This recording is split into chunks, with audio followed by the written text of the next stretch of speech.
Welcome to another podcast in my Brett study series for Paper 3, Yorkists, Lancastrians and Henry VII.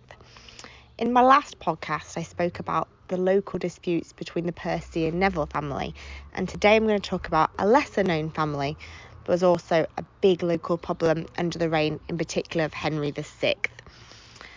Henry VI was on the throne, and his lack of control, as well as upsetting the northern areas, was also seen happening in the south. So, for example, the Courtney family, who were the Earls of Devon, they had historically been in charge of this area. The Bonvilles were known as the Lords of Harrington, and they got incredibly wealthy during the late 1200s, early 1300s, and so later. The Earls of Devon, or the Courtneys, were, however, among the poorest earls in the country. The 13th Earl, who was Thomas Courtney, realised that he had a big threat from Lord Harrington, the Bonvilles. Harrington owned most of the valuable land in the southwest at this time, and in 1437 Bonville, or Harrington, was made royal steward of Cornwall for his life. This was seen by Courtney as a large threat now. It led to violence, each side using their retainers to fight against the other. In the late 1430s and early 1440s, the Bonville's influence just continued to grow, particularly as he was supported by the Duke of Suffolk and Queen Margaret of Anjou. This got him a peerage. He became Baron Bonville of Chewton in 1449. Due to this, Courtney was pushed into an alliance with the Duke of York. By the summer of 1451, both had an actual battle at Taunton Castle, the Bonville family home. The Duke of York was personally forced to step in to stop the fighting between both sides.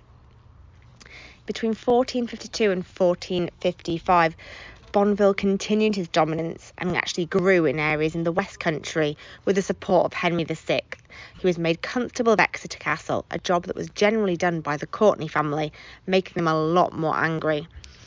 York, however, got more powerful in this period, and Bonville decided to shift his support to them. This is shown by the marriage of the daughter of Richard Neville to the Bonville's grandson. This again upset Thomas Courtney. On the 23rd of October 1455, the Earl of Devon attacked one of Bonville's councillors. This was the beginning of violence that would last until 1456. In 1458, the 13th Earl of Devon died. The new one, also Thomas Courtney, had been the one that had murdered the Bonville councillor. Courtney made friends with the Queen quickly, and that pushed Bonville even closer to the Duke of York. By 1460, both Bonville's son and grandson fought at the Battle of Wakefield and died with York there. And in February 1461, Edward, the new Duke of York, who will become Edward VI, was in charge of the Yorkists and fighting the Queen at the Second Battle of St Albans. Bonville himself was much too old to fight, and he was kept in charge of Henry VI during the battle.